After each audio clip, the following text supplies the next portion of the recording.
గణనాయకాష్టకం ఇది అత్యద్భుత దివ్యస్తోత్రం. దీనివల్ల ముందు పాపాలు తొలగిపోతాయి, పుణ్యం వస్తుంది, అనుకున్న పనులన్నీ నెరవేరతాయి. సర్వకార్యములను సంకల్పించినంత మాత్రం చేతనే మనకి ఏ విఘ్నం లేకుండా జరిపించేటటువంటి మహానుభావుడు విఘ్నేశ్వరుడు. అందుకే ఫలశ్రుతిలో సిద్ధ్యంతి సర్వకార్యాన్ని, అన్ని పనులు సిద్ధిస్తాయి అంటే నువ్వు అనుకున్న పనులన్నీ నువ్వు చేయగలుగుతావు ఈ స్తోత్ర ప్రభావంతో అని ఫలశ్రుతిలో కూడా అందించారు. భక్తితో ఈ గణనాయక అష్టకాన్ని పఠించిన విన్న విద్యావంతుడవుతాడు నరుడు, ధనవంతుడవుతాడు. ఒకటేమిటి, సకల శుభాలని కలిగించే గణనాయక అష్టకం ప్రతిదినము కానీ లేదా బుధవారం కానీ చతుర్థి నాడు కానీ సంకటహర చతుర్థి నాడు కానీ కనీసం ఒక్కసారైనా వినండి లేదా భక్తితో పఠించండి.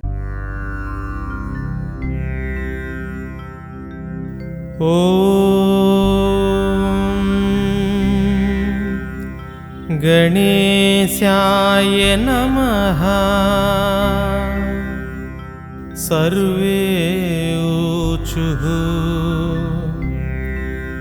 यतोऽनन्तशक्तेरनन्ताच्य जीवा, यतो निर्गुणादप्रमेया गुणास्ते, यतो भाति सर्वं त्रिधा भेदभिन्नं, सदा तं गणेशं नमामो भजामः। यतच्छाविरासी जगत्सर्वमेता, तथाभ्यासनो विश्वगो विश्वगोप्ता, तथेन्द्रादयो देवसङ्घा मनुष्याः, सदा तं गणेशं नमामो भजामः।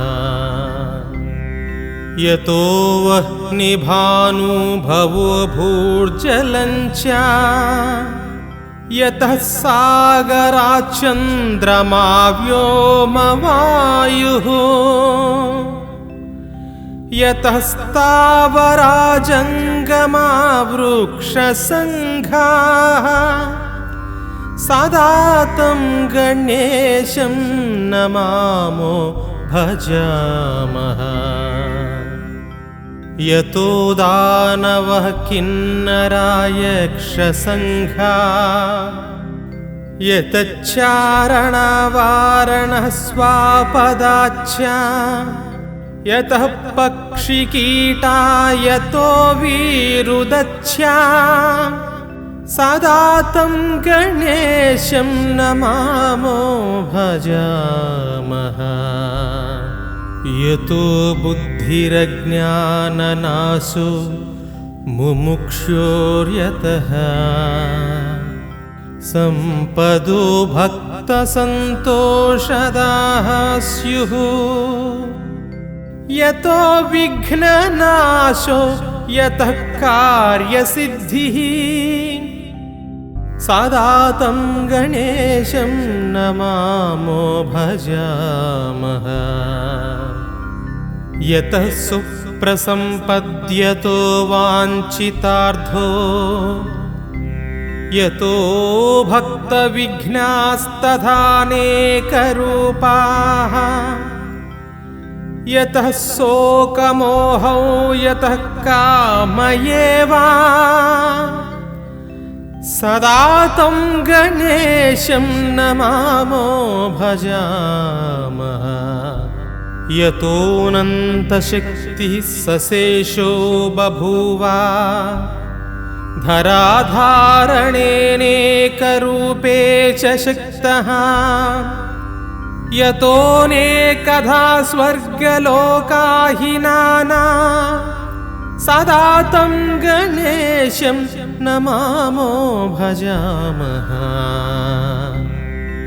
यतो वेदवाचो विकुण्ठा मनोभिः, सदा नेति नेतीति यत्ता गृह्णन्ति, परब्रह्मरूपं चिदानन्दभूतं सदा तं गणेशं नमामो भजामः।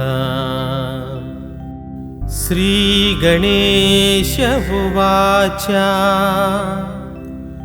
पुनरुचे गणाधीशः स्तोत्रमेतत् पठेन्नरः त्रिसन्ध्यं त्रिदिनं तस्य सर्वकार्यं भविष्यति।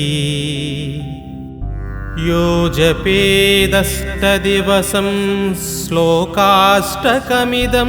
शुभम् अष्टवारं चतुर्थ्यान्तु सोऽष्टसिद्धिरवाप्नुयात्। यः पठेन्मासमात्रं तु दशवारं दिने दिने समोचयेद्बन्धगतं राजवद्यं न संशयः। विद्याकामो लभेद्विद्यां पुत्रार्थी पुत्रमाप्नुयात्। वाञ्छिताल्लभते सर्वानेकविंशतिवारतः। यो जपेत् परया भक्त्या गजाननपरो नरः। एवमुक्त्वा ततो देवच्यान्तर्धानं गतः प्रभुः। इति श्रीगणेशपुराणे उपासनाखण्डे श्रीगणेशाष्टकं सम्पूर्णम्।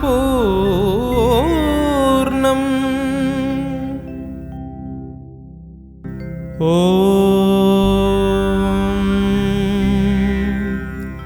गणेशाय नमः। सर्वे ऊचुः यतोऽनन्तशक्तेरनन्ताच्यजीवा यतो निर्गुणादप्रमेया गुणास्ते।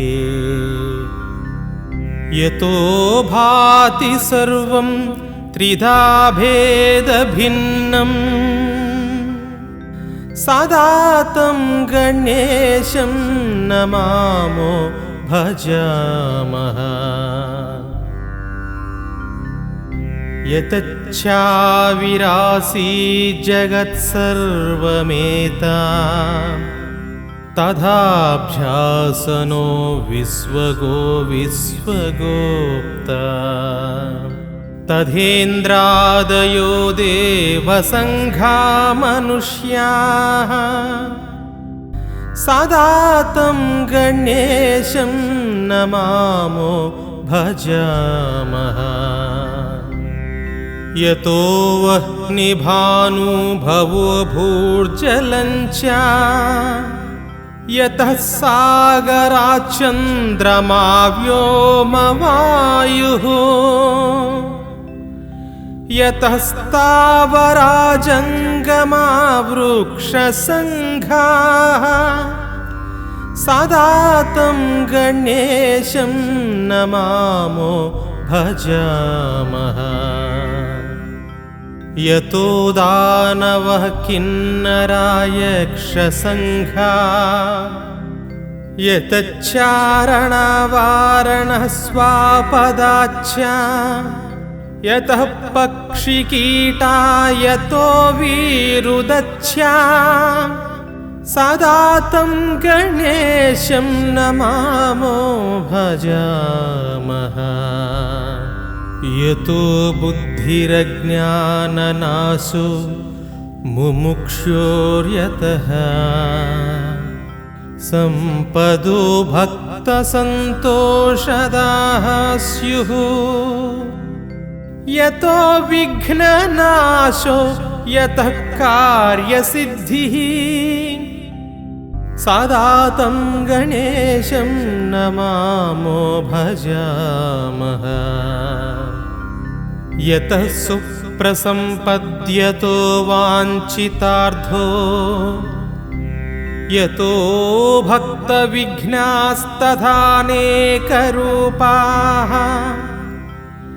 यतः शोकमोहौ यतः काम एव सदा तं गणेशं नमामो भजामः यतोऽनन्तशक्तिः सशेषो बभूव धराधारणेनेकरूपे च शक्तः यतोऽनेकधा स्वर्गलोकाहिनाना सदा तं गणेशं नमामो भजामः यतो वेदवाचो विकुण्ठामनोभिः